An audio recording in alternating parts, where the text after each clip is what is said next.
Hello guys, good morning. तो कैसे हैं आप सभी लोग। आशा करता हूँ कि सभी बढ़िया होंगे और सभी की तैयारी बहुत ही बेहतरीन लेवल से चल रही होगी। तो गाइस, जैसा कि अपना पटवारी का एग्ज़ाम आ चुका है 17 अगस्त को, जो कि बहुत ही ज़्यादा पास में है। मैं आपको फिर बताता हूँ, हर वीडियो की स्टार्टिंग में अपन यही बोलते हैं कि भैया अपना एग्ज़ाम आ चुका है 17 अगस्त को। तो ये बोलने का रीज़न क्या रहता है, सबसे पहले तो ये मैं क्लियर कर देता हूँ।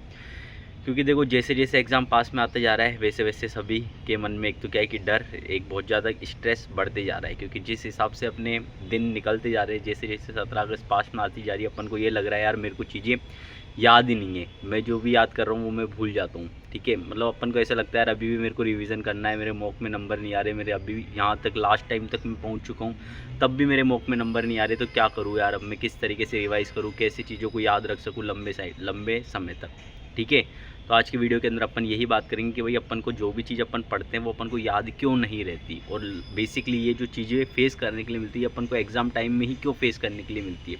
ठीक है, तो अपन आज की वीडियो के अंदर इस टॉपिक पे बात करेंगे कि अपन को चीज़ें याद नहीं रहती तो अपन किस तरीके से उनको याद करें, जिससे वो अपन आउटपुट क्या है कि अपन को बढ़िया मिल सके उन चीज़ों का। क्योंकि पढ़ तो देखो सब ने लिया, ठीक है, और कभी कभी अपन को ऐसा भी होता है कि यार अपन को पढ़ा हुआ याद नहीं रहता, अपन ने सुबह पढ़ा और रात को भूल गए, या फिर रात को पढ़ के सोए कुछ भी तो फिर सुबह भूल गए। कुछ भी पढ़ा भाई अपन ने, राजस्थान जी के या कोई भी टॉपिक पढ़ लिया, अपन ने सोचा कि यार ये हो गया मेरे को, सुबह उठ के देखा तो ले भाई क्या पढ़ा था, कुछ समझ में नहीं आ रहा, सब कुछ भूल गए अपन। अब सब कुछ भूलने का मतलब है कि यार कुछ चीज़ें उससे रिलेटेड याद है लेकिन अपन को प्रॉपर तरीके से वो चीज़ याद नहीं है। तो अब ये ऐसा होता क्यों है, सबसे पहले तो आपको ये पॉइंट आउट करने की ज़रूरत है कि अपन को जो पढ़ा हुआ है वो याद क्यों नहीं रहता। ठीक है, अपन को जो पढ़ा हुआ है वो याद इसलिए नहीं रहता क्योंकि भाई अपन क्या है कि उसका प्रॉपर रिवीजन नहीं करते। मेन जो रीज़न है ना किसी भी चीज़ का याद नहीं रहना, वो मेन क्या रहता है अपन को, रिवीजन। क्यों, अब देखो, जब दो चीज़ें होती है, या तो कोई चीज़ अपन समझ सकते हैं या फिर कोई चीज़ अपन रट सकते हैं। दो चीज़ों के अलावा तीसरा चीज़ कोई भी नहीं होती कि आप क्या करोगे। दो चीज़ों के अलावा अपन कुछ नहीं कर सकते। या तो अपन चीज़ को क्या है कि समझ सकते हैं या फिर रट सकते हैं। अब खूब सारी चीज़ें, अब देखो जो कंपटीशन की दुनिया है ना, जब अब कोई भी बच्चा कंपटीशन की दुनिया में आता है तो उसको समझ में आ जाता है कि भाई यहाँ पे समझने की चीज़ें बहुत कम हैं। अगर मैं बात करूँ तो 10% चीज़ें समझने की है, बाकी 90% जो भी चीज़ें वो सारी रटने की है। क्योंकि और अपन को सिखाया जाता है चीज़ों को रटो मत, चीज़ों को समझो। तो भाई हर जगह ये चीज़ एप्लीकेबल नहीं होती। यहाँ पे जो कंपटीशन की दुनिया में जो भी आता है उसको समझ में आ जाता है कि भाई यहाँ पे 90% चीज़ें रटने की, ज़्यादा चीज़ें याद करने की, कुछ समझने का नहीं है। अभी अपनी पटवारी की बात करता हूँ तो पटवारी के अंदर भाई अपने मैथ और रीजनिंग दो सब्जेक्ट हैं। यहाँ पे आप इसको समझ सकते हो, यहाँ पे रटने की ज़रूरत नहीं है, यहाँ पे रटते भी नहीं है। अगर यहाँ पे रटोगे तो यहाँ पे गलत हो जाएगा, क्योंकि यहाँ पे क्वेश्चन आप रट लोगे तो फिर कुछ नहीं होगा, वहाँ पे क्वेश्चन की वैल्यू भी चेंज हो गई है और आपने समझा नहीं कि किस तरीके से क्या सॉल्व करना है, तो आपके क्वेश्चन गलत ही होंगे 100%। यहाँ पे अगर आपको कोई बोल रहा है कि आपको नहीं समझ में आ रहा तो आप चीज़ों को रट लो, तो भाई वो बिल्कुल गलत बोल रहे हैं। यहाँ पे चीज़ें समझनी ही पड़ेगी। अगर आपको समझ में नहीं आ रही दूसरी बार समझो, एक बार नहीं आ रहा 2 बार 3 बार 4 बार, जब तक समझ में नहीं आता तब तक इन चीज़ों को आपको समझना पड़ेगा। लेकिन अगर मैं बात करता हूँ अपने इंडिया जीके की या फिर किसी भी सब्जेक्ट की, कंप्यूटर की, हिंदी की, इंग्लिश की, तो भाई यहाँ पे क्या है कि 90% चीज़ें रटने की होती है, समझने की बहुत कम होती है। ग्रामर के अंदर कुछ चीज़ें समझने की हो सकती है, लेकिन अभी कंप्यूटर की बात करूँ तो भाई यहाँ समझने की चीज़ नहीं है, यहाँ पे रटने की चीज़ें। अपनी पूरी इंडिया जीके हो, राजस्थान जीके हो, ये सभी चीज़ें रटने की है। तो यहाँ पे आता है कि अपन को रटना है। तो अब जब अपन कोई चीज़ को समझते हैं तो वो अपने को क्या है कि याद रहती है लॉन्ग टाइम तक। कोई सी भी चीज़ अगर आपने समझ ली तो वो याद रहेगी लंबे समय तक, और लंबे समय तक याद रहने के बाद में आप किसी ना किसी टाइम बाद तो उसको वापस से पढ़ोगे, तब वो आपको वापस से रिकैप हो जाती है, क्योंकि वो आपने चीज़ समझ रखी है। लेकिन रटने वाली कंडीशन में पता है क्या होता है, जब अपन ने अगर कि सुबह रटा, आपने सुबह रटा, अब सुबह आपने क्या है कि 15 से 20 पन्ने रट लिए, लेकिन आप रात को सोते टाइम अगर उनका रिवीजन नहीं कर रहे हो तो आप सुबह जब वापस उठोगे तो आपको 15 से 20 पन्नों में से 2 से 3 पेज का ही डाटा याद रहेगा, 15 से 20 में से। बाकी डाटा आपका डिलीट हो चुका होगा। डिलीट का मतलब है कि आपकी जो चीज़ें हैं उसके अंदर इंपॉर्टेंट या फिर कुछ डाटा है वो मिस हो चुका होगा, कि अपन को याद होगा कि भटनेर का युद्ध ये हुआ था, ठीक है, लेकिन ये कहाँ पर हुआ था, कब हुआ था, ये नहीं पता, सिर्फ ये याद होगा कि भटनेर का कोई युद्ध हुआ था या फिर कुछ भी हुआ था, वो अपन को नाम पता है, लेकिन ऐसा कुछ वो अपन को याद नहीं कि कहाँ पे हुआ था।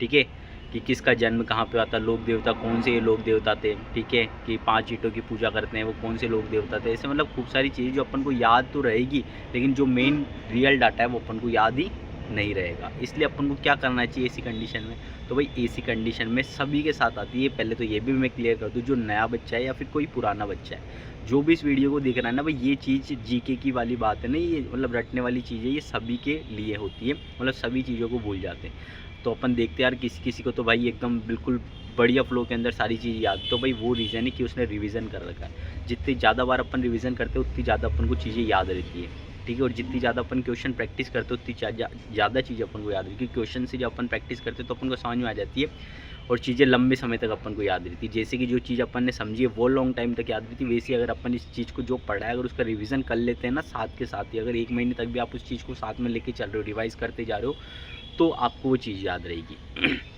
अब बात करता हूँ कि यार सभी लोग क्या है कि पढ़ने के लिए भी बोलते हैं कि भैया पढ़ते भी हम तो क्या है कि 18-18 घंटे। अब लास्ट टाइम जब अपना पटवारी का एग्ज़ाम आ चुका है तो लोग बोल रहे हैं कि भैया 15-15 घंटे पढ़ना चालू कर दो। मैंने भी कहा आप लोगों को कि 15-15 घंटे का शेड्यूल बना लो कि 15 घंटे आप मेहनत से पढ़ाई करो, जी जान लगा के पढ़ाई करो। क्योंकि देखो ये है, एक तो लास्ट टाइम पे तो आप यहाँ पे तो क्या है 15 घंटे पढ़ सकते हो, क्योंकि लास्ट के 1 महीने के अंदर 15-15 घंटे पढ़ना कोई बड़ी बात नहीं है और बच्चे पढ़ भी रहे हैं, ये भी मैं क्लियर करता हूँ। और 15 घंटे ही पढ़ रहे हैं, ठीक है, जिसमें से वो क्या है कि 8 से 10 घंटे तो बढ़िया अपना प्रॉपर तरीके से जो सब्जेक्ट रिवाइज़ करना है वो करते हैं। 1 घंटे में कोई रिवीजन करना है, मतलब पहले सब्जेक्ट रिवाइज़ करते हैं, फिर कोई क्वेश्चन प्रैक्टिस करने वो करते हैं, कोई मॉक देना है वो कर देते हैं। अब आप खुद देखो यार, अगर कोई मॉक दे रहा है तो 4 घंटे तो उसके मॉक के निकाल दो, बच्चे कितने घंटे भाई, 11 घंटे बचे 15 में से। अब वो रिवाइज़ भी करेगा कोई सब्जेक्ट को, उसकी क्वेश्चन भी प्रैक्टिस करेगा कि लास्ट टाइम में जी जान लगा दो, सब जी जान लगा के बैठे हैं, सबको पहले से ही बहुत सारी चीज़ें याद है, सब रट के बैठे हैं, सब उनका मल्टीपल रिवीजन करके बैठे हैं। तो एक ही डायरेक्शन अगर आपकी गलत होगी तो आपको ज़्यादा मेहनत करनी पड़ेगी, और भी ज़्यादा मेहनत करनी पड़ेगी, ठीक है। और अगर सही डायरेक्शन में सही तरीके से करोगे तो अपना क्या है कि कम मेहनत लगती है, बस मेहनत तो लगती है, जो मेहनत करेगा उसी का सिलेक्शन होता है। मुश्किल से 1 महीने तक या फिर 20 दिन तक जब अपना एग्ज़ाम पास में रहता है और जब अपन को ज़्यादा डर रहता है ना कि यार ये मेरा पेपर होगा कि नहीं होगा और मेरे को ये पेपर करना है, अपन को फुल मोटिवेशन है कि यार पास करना है मेरे को ये पेपर, तब अपन इतने घंटे पढ़ पाते हैं। नहीं तो ऐसा कोई भी नहीं है जो वही पढ़ पाता है। ऐसे मेरे भी एक भैया है, वो IAS ऑफिसर है, ठीक है, वो भी इतना तो नहीं पढ़ते थे यार कि 18-18 घंटे, बस पढ़ते थे तरीके से पढ़ते थे भाई, 8 से 9 घंटे की पढ़ाई, बाकी फिर रिवीजन को टाइम दिया, बाकी चीज़ें रिवाइज़ करते हैं अच्छी तरीके से, ठीक है। तो यही रहता है। बाकी क्या है कि जो अब चीज़ें कोई याद नहीं रही तो उसके बेसिक यही रीज़न है कि आप उस सब्जेक्ट से कांटेक्ट में नहीं हो। जितने अभी किसी चीज़ को याद करने के लिए भाई 10 दिन उस सब्जेक्ट को आप उठाओ, कैसे याद नहीं होगा आपको वो सब्जेक्ट, आप 10 दिन उसके टच में रहो।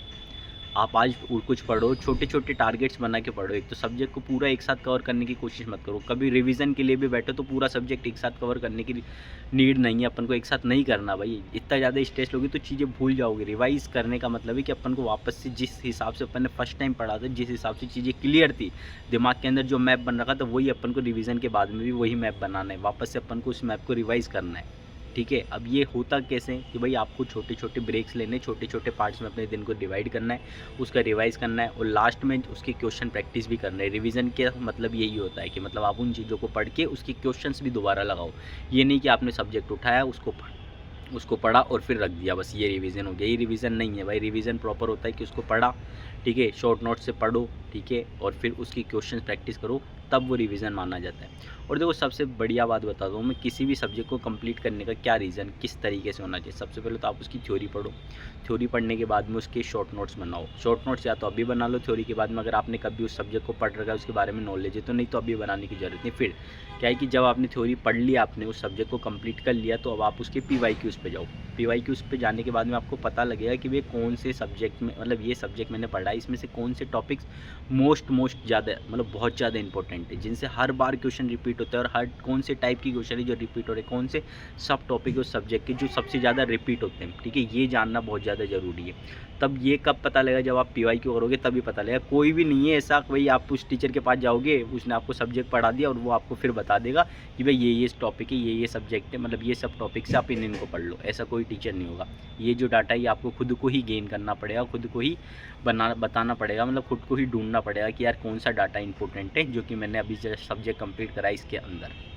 जब आप ये पॉइंट आउट कर लोगे तो इसके बाद आपको क्या करना है, फिर आपको आना है दोबारा उस सब्जेक्ट के सेकंड दिन ही, जब आप उसको रिवाइज़ करोगे। क्योंकि देखो जब भी सब्जेक्ट कंप्लीट करो तो ये मत सोचो कि सब्जेक्ट कंप्लीट करने के बाद आप छोड़ दो इसको। अगर आप उस सब्जेक्ट को 10 दिन भी छोड़ दोगे ना, तो भाई वो सब्जेक्ट अब आपका वापस से न्यू सब्जेक्ट बन जाएगा। तो जैसे आप आज आपने किसी सब्जेक्ट को कंप्लीट कराया ना, तो कल नया सब्जेक्ट नहीं उठाना, पहले जो सब्जेक्ट पढ़ा है उसका रिविज़न करना है, और जो आपके पूरे नोट्स है उसी से रिविज़न करना है। जब ये रिवीजन किस तरीके से करना है, जो आपने क्वेश्चन प्रैक्टिस करी उस तरीके से रिवीजन करना है, ठीक है। फिर आप नया सब्जेक्ट उठाओ, फिर ऐसे तीसरी बार भी रिवाइज़ करो, फिर नया सब्जेक्ट उठाओ, क्वेश्चन प्रैक्टिस करो, ठीक है। जब आपके ऐसे रिवीजन डेली, जब नया सब्जेक्ट पढ़ने से पहले आपको 1 घंटा किसके लिए निकालना है, उस जो पुराना सब्जेक्ट आपने पढ़ा है उसको रिवीजन के लिए निकालना है। फिर नया सब्जेक्ट हो जाएगा तो फिर किस सब्जेक्ट को उठाना है, दोनों सब्जेक्टों को उठाना है कि भैया पहले उस वाले का 1 घंटा रिवीजन, दूसरे इस वाले सब्जेक्ट का रिवीजन, फिर नया तीसरा सब्जेक्ट। ऐसे जब ये अपना शेड्यूल ऐसे चलता रहेगा तब आपको चीज़ें एकदम क्लियर और एकदम क्रिस्टल क्लियर रह के और आप लंबे समय तक याद रहेगी।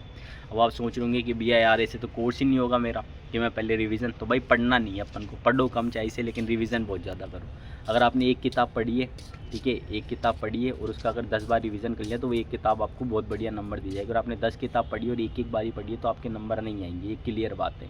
तो किसी भी सब्जेक्ट को कंप्लीट करने के पीछे पढ़ो, पर उस सब्जेक्ट का उतना ही पीछे पढ़ो कि उसको रिवीजन भी करना है फिर आपको, ठीक है। रिवीजन और क्या है कि सब्जेक्ट को कन्फाइंड तरीके से पढ़ो, जो अपने एग्जाम में आए ना वही चीज़ पढ़नी है अपन को, फालतू की इधर उधर की चीज़ें नहीं पढ़नी है, ठीक है। और जो भी पढ़ो मतलब यार रिवीजन रिवीजन रिवीजन। अब लास्ट टाइम पे जब आपका एग्ज़ाम है ना तो आपको रिवीजन पे ज़्यादा फोकस करना है। मॉक टेस्ट के लिए मैंने बोला था कि आपको 10 से 15 मॉक टेस्ट देने, लेकिन वो 1 महीने का टाइम दिया था मैंने आपको, 1 महीने से। अब आपके 15 दिन बचे। एक भाई कमेंट कर रहा है कि भैया मैं 25 मॉक टेस्ट दे लूँ क्या, दिन के 2 मॉक टेस्ट दे लूँ क्या।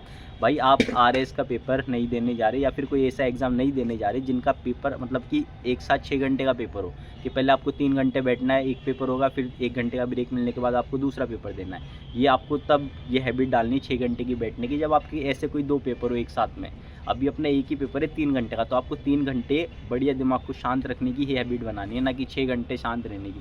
अगर आप एक दिन के अंदर 2-2 मॉक टेस्ट दोगे तो आपके स्ट्रेस लेवल बहुत ज़्यादा बढ़ जाएगा, दिमाग पे इतना ज़्यादा प्रेशर पड़ेगा, जो चीज़ें याद है वो भी ऐसे लगेगा याद है पर वहाँ पे गलत करके आ जाओगे, ठीक है। तो ऐसा नहीं करना है अपन को, एक मॉक टेस्ट ही देना है, एक मॉक टेस्ट ही देना है एक दिन के अंदर, ठीक है। 2 मॉक टेस्ट देने की गलती मत करना भाई, साफ बता रहा हूँ, गलती है ये, नहीं करनी है अपन को। एक मॉक टेस्ट दो और उसका एनालाइज कर लो और रिवीजन पे सबसे ज़्यादा फोकस करो। रिवाइज जितना ज़्यादा करोगे उतनी चीज़ें याद रहेगी।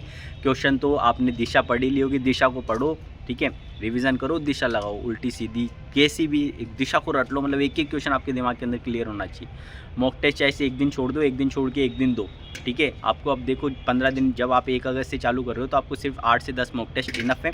आपको पढ़नी है दिशा, दिशा दिशा, मतलब बार बार दिशा पढ़नी है। दिशा जब तक रट नहीं जाएगी क्वेश्चन जीके के लिए, वहाँ से पढ़ो, क्योंकि रिपीट सवाल होंगे उसी बुक से आएंगे और रिपीट होते ही है भाई क्वेश्चन, ठीक है। बाकी आप मैथ रीजनिंग पे प्रैक्टिस करो, उन पे फोकस करो, हिंदी इंग्लिश पे फोकस करो, कंप्यूटर पे फोकस करो, इंडिया जीके जितनी होती है उतनी बहुत है, करंट पे फोकस करो, बस ये रहेगा, 100% सिलेक्शन हो जाएगा। फालतू की इधर उधर चीज़ों पे नहीं भागना, फालतू 2-2 मॉक टेस्ट नहीं देने, 6 घंटे की सीटिंग लगा के 8 घंटे वेस्ट नहीं करने। 3 घंटे 6 घंटे का तो मॉक दोगे, 1 घंटे में उनको एनालाइज करोगे, 8 घंटे में आपकी क्या हालत हो जाएगी आप खुद देखो कि 8 घंटे आप इस तरीके से स्क्रीन के सामने रहोगे तो फिर क्या होगा, फिर आप पढ़ पाओगे क्या, फिर आप 2 घंटे भी रिवाइज़ नहीं करोगे, 3 घंटे रिवाइज़ कर लोगे मैक्स टू मैक्स में, और वो कुछ एफिशिएंट नहीं होगा भाई। सब्जेक्ट इतने बड़े बड़े अपने की रिवीजन बहुत ज़्यादा ज़रूरी है, तो भाई रिवीजन पे ज़्यादा ध्यान दो। मॉक टेस्ट 2 दिन में 1 दे लो। अब अपने 15 दिन बचे, ठीक है, 1 अगस्त से 15 दिन ही बचेंगे, 2 दिन तो आप मस्त से शांत दिमाग से रहना। और सोने का भी बता देता हूँ भाई, सोने के लिए अभी से फिक्स कर लो, आपको 6 घंटे की नींद लेनी है, ठीक है। जैसे रिवीजन इंपॉर्टेंट है वैसे सोना उससे भी ज़्यादा इंपॉर्टेंट है, ठीक है भाई। 6 घंटे की नींद बहुत ज़्यादा है, क्योंकि रिवाइज़ करोगे तो उस चीज़ को दिमाग के अंदर कैप्चर होने के लिए नींद नहीं लोगे, रेस्ट नहीं करोगे, तब तक वो चीज़ें नहीं याद रहेगी। रिवीजन का मतलब ये नहीं है, रिवीजन तब होता है भाई प्रॉपर तरीके से जब उन चीज़ों को याद करके आप प्रॉपर नींद लोगे, प्रॉपर डाइट लोगे, तब चीज़ हेल्दी माइंड रखोगे ना, तभी आपको चीज़ें लंबे समय तक याद रहेगी। नहीं तो कितनी भी बार पढ़ते रहो फिर भूल जाओगे, फिर पढ़ोगे फिर भूल जाओगे, फिर पढ़ोगे फिर भूल। ज़्यादा एफर्ट्स लगाने पड़ेंगे, और कम एफर्ट्स लगा के बढ़िया आउटपुट चाहिए तो भाई प्रॉपर तो नींद लो, प्रॉपर डाइट लो, प्रॉपर पढ़ाई करो। बाकी यही था पटवारी के लिए तो, ठीक है। तो आप रिवीजन पे ज़्यादा इंपॉर्टेंट ज़्यादा ध्यान दो। बाकी अपन मिलेंगे नेक्स्ट वीडियो के अंदर, तब तक के लिए okay bye, tata bye bye guys, धन्यवाद।